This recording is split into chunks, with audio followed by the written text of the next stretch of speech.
visiter, leur rendre compte, les rencontrer, discuter avec eux et mieux comprendre leurs préoccupations, mais aussi rapprocher les décideurs des administrés.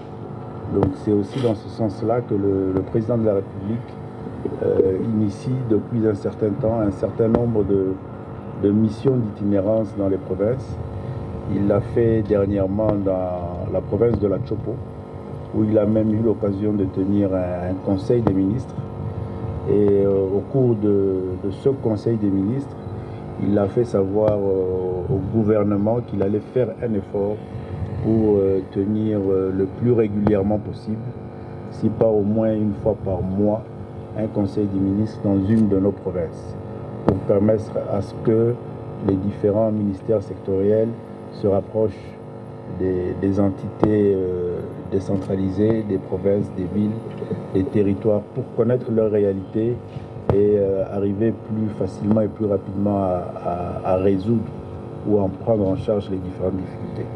Donc ici, il a été programmé une visite dans la province du Haut-Katanga, mais aussi dans la province du Haut-Lomami, où il y a l'inauguration de la mine dans la ville de Kipushi qui a été faite hier. Il y aura aussi l'inauguration de l'immeuble nouvellement construit de l'Assemblée provinciale, qui est un grand bâtiment que le président de la République avait lancé les travaux il y a quelques mois.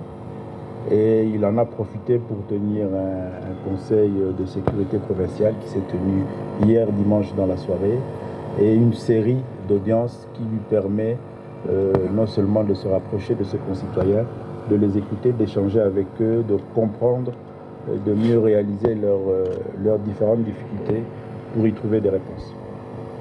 Monsieur le vice-premier ministre, nous savons qu'ici, dans le Haut-Katanga, il y a quelques semaines, on disait qu'il y avait beaucoup de questions d'insécurité. Comme vous parlez de la réunion du Conseil de sécurité spéciale que vous avez tenue pour faire le tour de la province, qu'est-ce qu'on peut en savoir ce soir? Bon, en termes généraux, le président a eu l'occasion d'avoir tous les services de sécurité autour de la table. Il a aussi eu l'avantage d'avoir le commandant de la 22e région qui couvre tout l'ancien Katanga, c'est-à-dire 4 provinces, le Haut-Lomami, le Tanganyika et le Lualaba. Et des échanges ont été faits sur la situation sécuritaire. Un rapport lui a été fait. Je peux dire ici que, en général, la situation est relativement calme, mais c'est vrai qu'il a été fait le cas de certains faits saillants par-ci par-là. Et ça lui a permis aussi de donner des instructions assez claires pour permettre à ce que toutes ces questions soient résolues.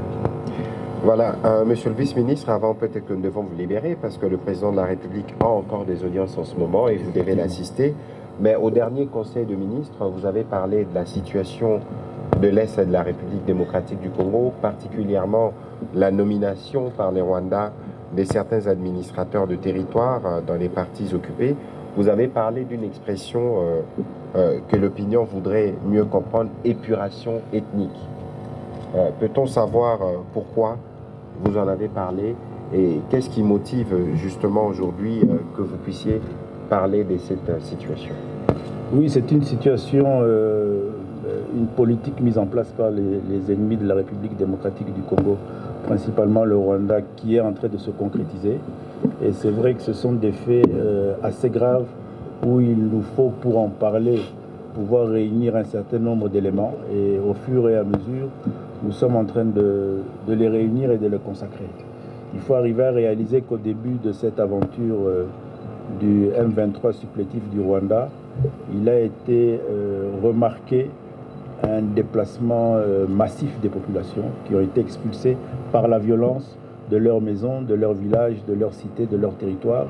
C'est ce qui constitue aujourd'hui l'une des plus grandes catastrophes mondiales, avec l'installation, la mise en place des camps de déplacés autour de la ville de Goma, où nous avons un peu plus de 7 millions de personnes qui sont regroupées autour de la ville de Goma en situation de refuge, parce qu'ils ont été chassés par la violence, par la guerre, par cette initiative prise par le M23 soutenu par le Rwanda. Par la suite, nous avons constaté avec vous aussi qu'ils sont passés à une étape encore plus dangereuse, c'est la reconnaissance de fausses autorités coutumières pour consacrer cette nouvelle organisation en dehors des populations autochtones. Mais pendant tout ce temps-là, au niveau des services, nous étions en train de rassembler un certain nombre de renseignements qui faisaient état de la transplantation de populations étrangères dans les villages, dans les maisons de nos compatriotes qui se retrouvent aujourd'hui réfugiés dans les différents camps des déplacés. Et maintenant, nous sommes en train de certifier ces renseignements avec la venue massive de ces populations étrangères qu'on installe dans les contrées, dans le territoire de Rutshuru, dans le territoire de Massissi. Et c'est ça qui consacre une épuration ethnique. Les termes sont suffisamment graves, Monsieur le Vice-Premier ministre. Et les faits sont là. Les faits sont là, mais nous aurons l'occasion sûrement de revenir parce que c'est un élément qui méritait ces éclaircissements et cette prise de position claire du gouvernement. Je sais que de votre retour à Kinshasa, vous allez vous activer. En accord avec la technique, je voudrais que nous puissions regarder le message du président de la République aux jeunes que nous avons vus cet après-midi à Kanyamakasese. Devant la nouvelle cohorte des jeunes qui ont commencé il y a 4 mois au service national sous l'encadrement du général Kabouik. Monsieur le Vice-Premier ministre, tous les vendredis, vous nous parlez de la lutte contre la criminalité et les banditismes. Lorsque vous voyez ça, vous vous dites que nous avons une réponse qui fonctionne. Oui, on a une réponse. Il y a plusieurs initiatives. Le service national fait partie des initiatives qui permettent au gouvernement et à la société congolaise de récupérer notre jeunesse désœuvrée, qui n'a pas eu la chance et l'occasion de se faire encadrer, de retrouver ce foyer ici pour un encadrement au bénéfice de la société. Il y a plusieurs autres initiatives. La police s'engage et est engagée à travers différentes instructions dans les grandes villes pour tant soit peu gérer ce phénomène. Nous sommes en train de multiplier aussi d'autres initiatives. On a lancé sur instruction du président de la République et de Madame le Premier ministre, chef du gouvernement, l'initiative aussi d'encourager le pouvoir judiciaire à travers les actions de la police à mettre en place des audiences forêts qui permettent assez rapidement de gérer la problématique judiciaire de cette jeunesse délinquante, mais aussi qui est un signal fort vers eux-mêmes et vers toutes nos familles pour qu'ils sachent que le pouvoir judiciaire est là, l'État est là, elle prend en charge et elle sanctionne tous ces actes pénaux qui mettent en mal nos concitoyens dans nos cités et dans nos quartiers. Merci beaucoup, Monsieur le Vice-Premier ministre. Je savais que nous devons vous libérer, mais vous allez autoriser que nous puissions spécialement prendre 2 questions. Il y a des journalistes qui sont venus de Kinshasa et des journalistes de Lubumbashi. On prendra une question pour Lubumbashi, une question pour Kinshasa. Ensuite, nous pourrons vous libérer. On va commencer par Madame Rachel Kitita et puis ce sera Monsieur Narville de Voice of America. Merci beaucoup, Monsieur le porte-parole, pour la parole. 3 petites questions. Je m'adresse à vous. D'abord au vice-premier ministre, ministre en charge de l'Intérieur. Épuration ethnique signifie pour bon nombre des Congolais une question discriminatoire. Pourquoi? Est-ce que le gouvernement est prêt aujourd'hui à l'assumer et pourquoi cette discrimination? Qu'est-ce que vous visez exactement par cette question de l'épuration ethnique, notamment dans les dernières nominations des administrateurs? Aussi la question de la sécurisation des sites miniers. Vous savez d'où viennent ces hommes en uniforme? Vous savez qui sont-ils? Qu'est-ce que vous attendez pour sanctionner puisque la situation semble s'éterniser? Vous allez vous rencontrer, discuter, prendre des mesures, mais la plus grande mesure, c'est d'abord des sanctions sévères pour que pareille situation ne se répète plus. Et une dernière question, porte-parole du gouvernement, le président de la République ne cesse de le dire, et de dire aux Congolais sa volonté de changer la Constitution. Mais cette question ne doit pas diviser la classe politique, au moins encore la population congolaise. Vous avez suivi des réactions qui fusent partout, des opposants, notamment réaction très sévère de Délice Sanga, mais aussi aujourd'hui de Martin Fayulu et peut-être demain de Moïse Katumbi ou encore de Joseph Kabila. Pourquoi cette insistance sur le changement ou la modification de la constitution de la RDC aujourd'hui, alors que c'est une question qui ne semble pas faire l'unanimité au sein de la classe politique? Merci, j'aurai l'occasion de répondre à cette question, le temps justement de prendre les réponses du vice-premier ministre. Sûrement que le ministre sur la question des administrateurs récemment nommés par les Rwandais et des supplétifs du M23, avec l'expression épuration ethnique que nous avons entendue pour la première fois vendredi dernier au Conseil des ministres. Monsieur le vice-premier ministre. Oui, vous avez identifié un acte très important posé par le M23 et le Rwanda, c'est la nomination des administrateurs. Donc nous, au niveau du gouvernement, nous avons relevé une série d'actes posés de façon graduelle.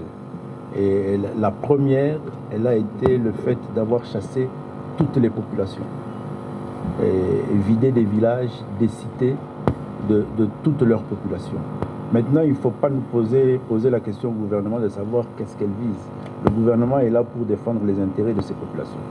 Le gouvernement fait un constat que nous sommes dans une situation d'épuration ethnique, parce que vous constaterez aussi, et nous sommes en train de récolter tous les éléments, qu'il s'agit du déplacement d'une population bien identifiée, d'une ethnie bien identifiée, pour repeupler ces espaces par une autre population bien identifiée, d'une ethnie aussi bien identifiée.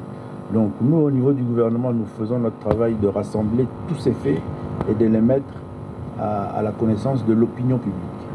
Et nous passerons nécessairement, sûrement, à une autre étape, celle de la dénonciation, c'est-à-dire de la saisine de la justice au niveau international, pour que tous ces faits-là soient actés et soient sanctionnés comme le droit international le réglemente. Alors, en ce qui concerne la sécurisation des sites miniers, je peux vous dire que depuis quelque temps, et sur instruction du président de la République, nous avons au niveau du gouvernement et par l'entremise du ministère de l'Intérieur, Sécurité, initié un certain nombre de réunions qui ont pour objet principal cette question-là, la sécurisation des sites miniers et même aussi la présence des personnes étrangères dans nos sites miniers. Et ces réunions, nous les faisons, nous les tenons avec le ministère des Mines, le ministère de l'Hydrocarbure, mais aussi le ministère de la Défense et avec les différents services de sécurité. Il est ici question pour le gouvernement d'avoir d'abord, dans un premier temps, une idée globale de la situation dénoncée depuis un certain nombre de temps, sur laquelle nous avons déjà un certain nombre d'éléments, mais nous voulons, à travers ce focus qui s'est mis en place avec les différents ministères sectoriels, pouvoir avoir une idée globale de la question et pouvoir en sortir avec une initiative qui va mettre fin à toute cette situation. Effectivement, vous l'avez bien dit, il y a des sanctions qui doivent être prises et il y a déjà des sanctions. Ça, je peux vous le confirmer. Il y a certains de nos hommes en uniforme qui sont aujourd'hui sanctionnés pour ces faits-là. Mais nous nous retrouvons devant une situation où nous avons un bon nombre de sites miniers qu'il faut nécessairement sécuriser. Et le défi que nous avons à travers cette initiative, c'est d'arriver à redonner à la police des mines sa suprématie dans le domaine. Et au niveau du ministère de l'Intérieur, nous sommes déjà dans une initiative de réorganiser au niveau national la police des mines, pour lui permettre de reprendre ses prérogatives sur toute cette problématique, sur tous ces sites, de manière à ce que les autres services puissent les libérer. Et là, on aura un seul interlocuteur, un seul service qui sera chargé de sécuriser ces domaines. Et on est convaincu qu'avec cette façon de travailler, on va sécuriser non seulement les différents privés qui viennent investir dans ce secteur, mais aussi toutes nos populations riveraines qui sont concernées par cette insécurité. Voilà, Monsieur le ministre de Mines, je sais que vous n'aviez pas encore dit vos mots introductifs concernant votre participation dans ces briefings. Par rapport à ce qui a été dit, par rapport à ce qui a été dit par le VPM. Donc je voudrais d'abord préciser que au niveau de la structuration, on va dire un peu de la chaîne minière, donc nous avons des sites miniers qui sont des sites qui doivent être sécurisés, mais après nous avons les entités de traitement avant de pouvoir faire l'exportation. Donc là-dessus, il est très important pour nous de pouvoir nous assurer, que l'on va continuer à lutter contre ce trafic illicite, mais également sur toute la contrebande qui se met en place pour le trafic de ces minerais et qui échappe à l'État au niveau national et empêche l'État d'avoir des revenus. Donc pour compléter ici ce qui a été dit, c'est qu'à notre niveau également, l'inspection générale des mines, qui est aussi en train d'être remise sur pied, va aller de plus en plus fréquemment sur les sites pour s'assurer que les dispositions qui ont été prises au sein de la commission et des instructions qui sont mises par le gouvernement, nous assurer également que tout ça se fait dans les règles de l'art et que le système de traçabilité peut nous garantir à l'entrée des entités de traitement et que l'on a, je dirais, un minerai qui respecte tous, je dirais, les aspects de bonne gouvernance, de respect des droits humains, mais également de la source d'approvisionnement qui n'est pas une source illicite. Voilà, c'est illustratif justement du fait que le gouvernement suit de très près la situation et est sensible aux différents rapports qui ressortent des ONG qui travaillent dans les secteurs. On va prendre la dernière question de Narval Mabila avant que nous puissions libérer le vice-premier ministre, ministre de l'Intérieur. C'est des questions, j'espère, spécifiquement destinées à lui parce qu'avec le ministre de Mines, nous ne sommes pas encore entrés véritablement dans les vifs de son sujet ce soir. Allez-y, s'il vous plaît. Voilà. Merci bien, Excellence. C'est Narval Mabila, pour le compte de la voix. Monsieur le VPM, la guerre de l'Est, une épine éternelle pour l'RDC. Des milliers de morts, sans résultat pour l'RDC. Chaque jour, l'RDC continue à se plaindre sur le plan international. Il faut attendre des sanctions. Quelles seraient aujourd'hui les stratégies qui peuvent permettre à ce que l'RDC puisse trouver sa paix et que les gens de l'Est puissent vivre en paix? Parce que c'est une promesse du président de la République lors de sa campagne. Il avait promis qu'il devait y avoir la paix à l'Est de la RDC. Mais aujourd'hui, c'est des éternelles plaintes face vis-à-vis de la communauté internationale, vis-à-vis du Rwanda. Alors, si c'est cela votre question, le VPM aura l'occasion justement de répondre d'embrayé. Qu'est-ce que vous appelez plainte? Parce que j'entends souvent dire ça. Nous sommes, je suis ministre de la Communication et des Médias. Lorsqu'on vous informe des faits qui sont sur le terrain, en quoi cela constitue une plainte? Justement, ça c'est une expression qui est motivée dans les jeux, parce que la guerre, elle se passe aussi au niveau médiatique, dans la guerre de l'ennemi. Lorsque nous disons que nous avons un front militaire, nous avons un front diplomatique, nous avons un front médiatique, nous avons un front économique, nous avons un front judiciaire, qu'est-ce que cela veut dire? Les militaires se battent, il y a un processus de paix, il y a dans les fronts diplomatiques, dans la diplomatie, en quoi cela consiste? Parce que dans la diplomatie, c'est la discussion. Alors, lorsque vous avez constaté qu'il y a non seulement violation du territoire, mais qu'il y a des populations qui sont en train d'être délibérément déplacées et que l'on est en train de nommer des personnes qui ne sont pas reconnues, qui ne sont pas habilitées, lorsqu'on en parle et lorsqu'on saisit des mécanismes, c'est comme ça que fonctionnent les États. Il ne faut pas considérer que c'est une plainte lorsque nous relevons. Quel cas, pourquoi alors on devrait vous informer si cela doit être assimilé de cette manière?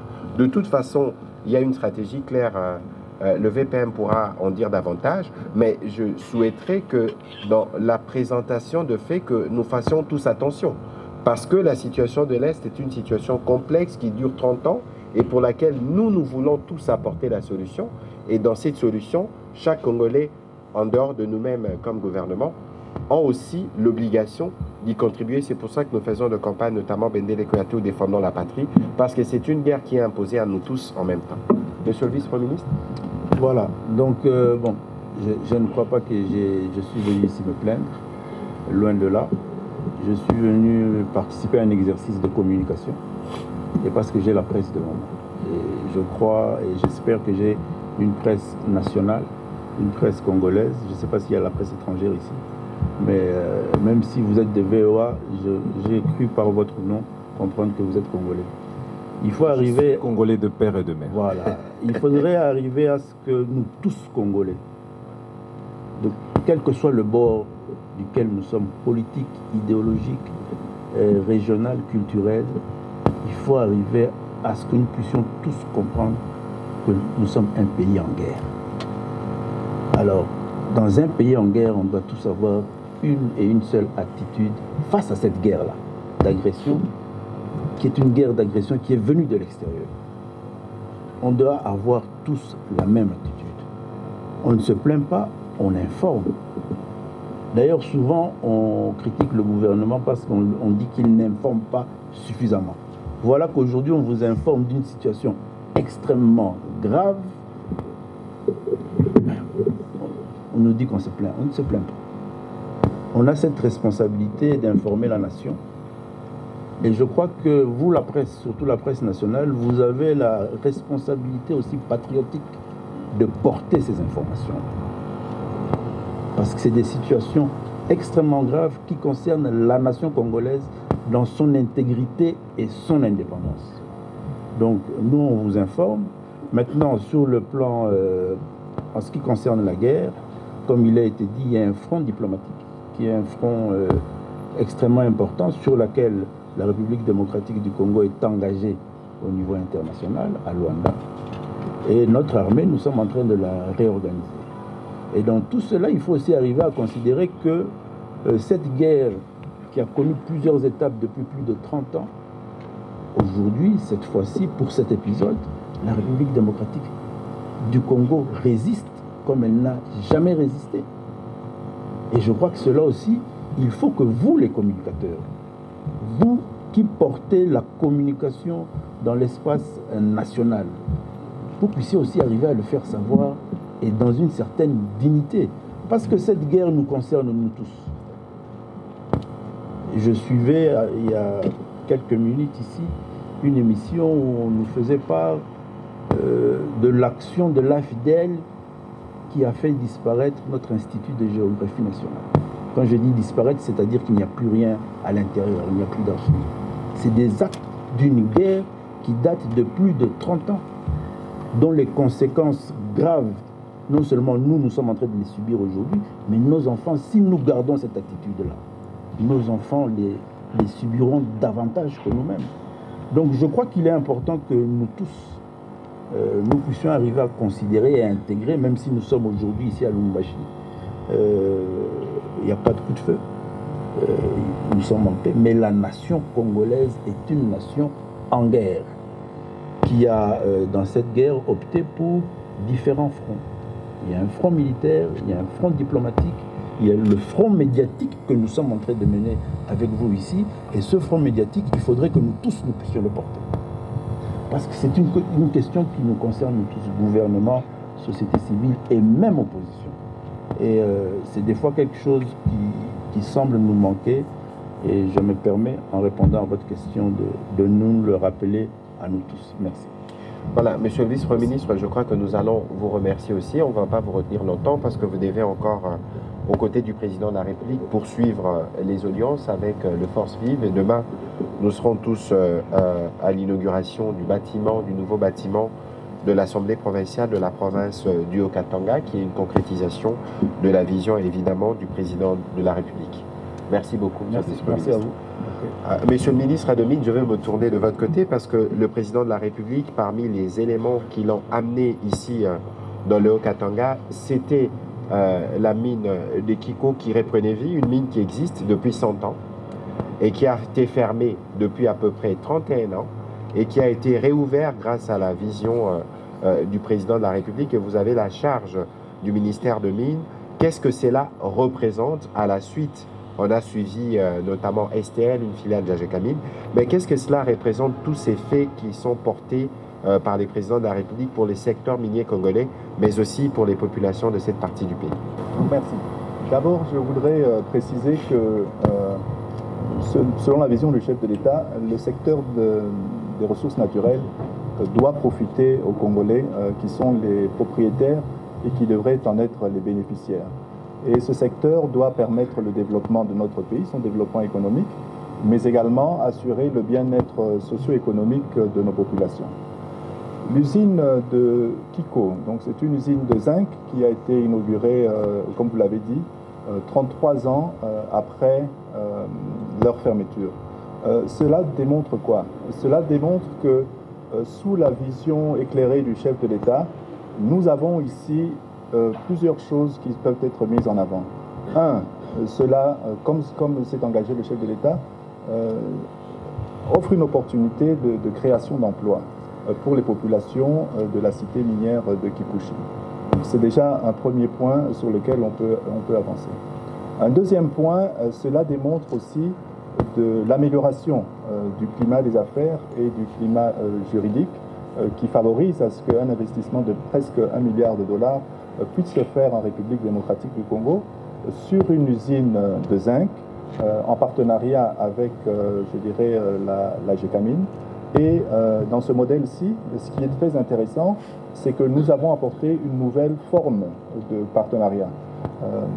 La Gécamine, à ce jour, on était passé de hier à aujourd'hui de 32 à 38% de prise de participation, mais cela va aller progressivement et cela va apporter que la République démocratique du Congo pourra être plus forte et pourra assurer sa souveraineté en étant justement un actionnaire majoritaire après une douzaine d'années. Voilà, Monsieur le Ministre, avant que nous puissions prendre des questions, il y a STL, une filiale de la Gécamine qui produit du germanium financé par le gouvernement congolais.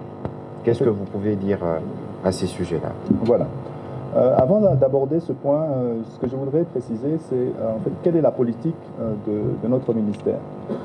Le ministère se focalise en fait autour de 5 axes, principalement, on va dire, liés autour d'un seul mot, le mot qui est diversification.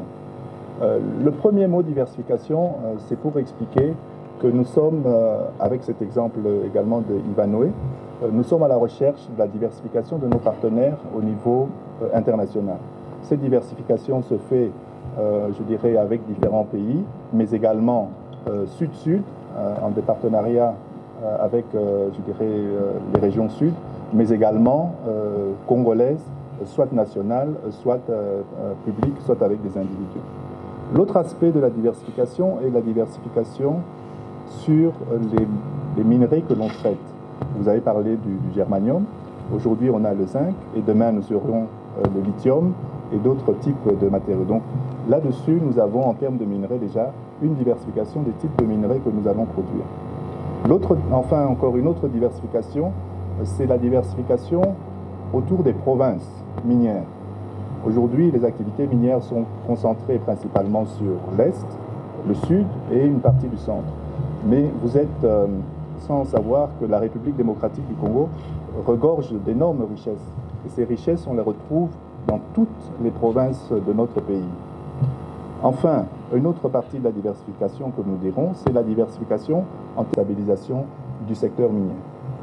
Mais pour parler de la présence d'étrangers dans les mines, cette présence aussi est décriée.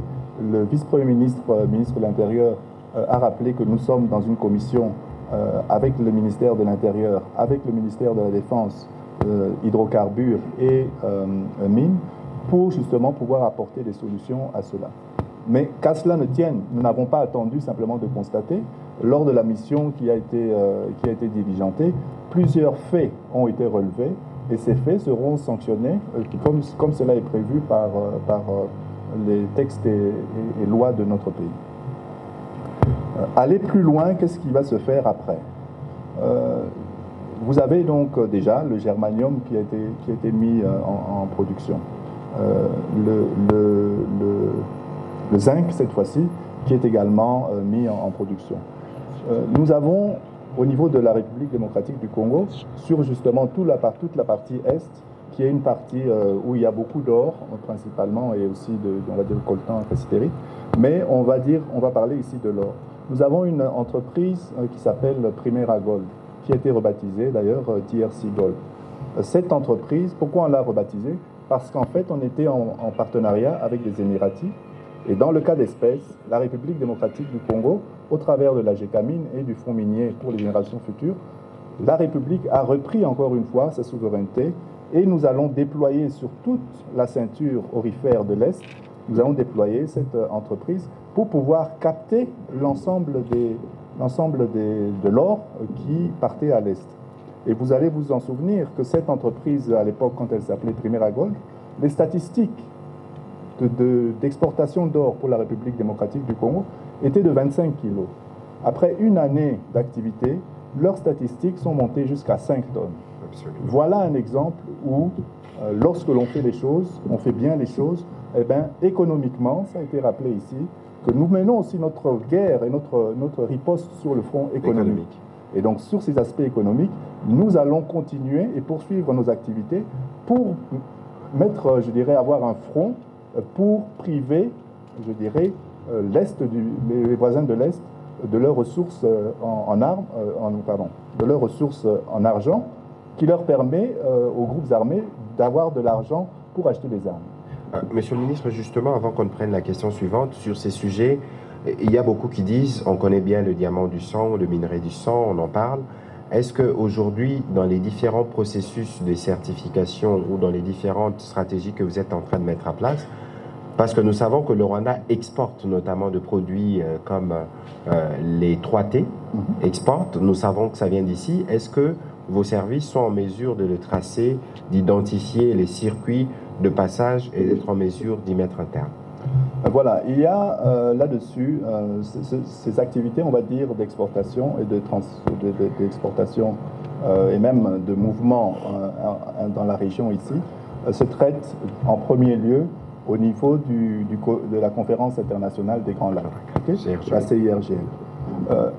Une fois de plus, il y a 2 semaines, nous étions à la réunion interministérielle entre les différents ministres des Mines de la sous-région. Eh bien, sur le cas d'espèce, d'abord, je voudrais féliciter, je dirais, la vision du chef de l'État qui fait en sorte que nous sommes en train de nous mettre en ordre par rapport à toutes les institutions, en ordre de cotisation par rapport à toutes les institutions auxquelles nous appartenons.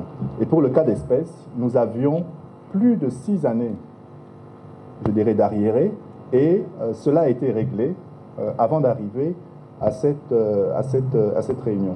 Mais en payant justement nos cotisations dans ce genre d'institutions, ça nous permet de porter notre voix plus forte et que l'on puisse, je dirais, nous écouter. Alors là, nous avons repris ce qui avait été fait et nous avons confirmé que le mécanisme de traçabilité par rapport à la CIRGL, ce mécanisme de traçabilité qui permet justement, avec un laboratoire qui est placé, je dirais, au niveau de la Tanzanie, de pouvoir certifier l'origine des produits, notamment, parce que ces produits, en fait, minerais, ont un ADN, et donc c'est de redéployer les activités de ce laboratoire qui est situé en Tanzanie. Voilà. Alors, Monsieur le Ministre, on va prendre une question encore sur le mine, parce que je voudrais, avant de répondre à la question sur la Constitution, rappeler ce que le président de la République avait dit. Donc, on va prendre une vidéo. Mais est-ce qu'il y a une question spécifique sur les secteurs miniers pour lequel le ministre devait répondre? On va y aller avec Jean Gandou.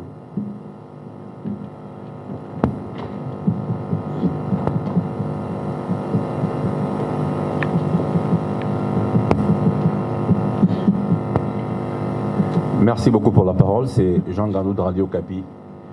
Monsieur le ministre, parlant de mines, et nous savons que les mines sont très prisées. Les opérateurs miniers s'inquiètent du climat des affaires qui semble ne pas être très bon, notamment au niveau de la frontière de Kasumbalesa, où au lieu qu'on ait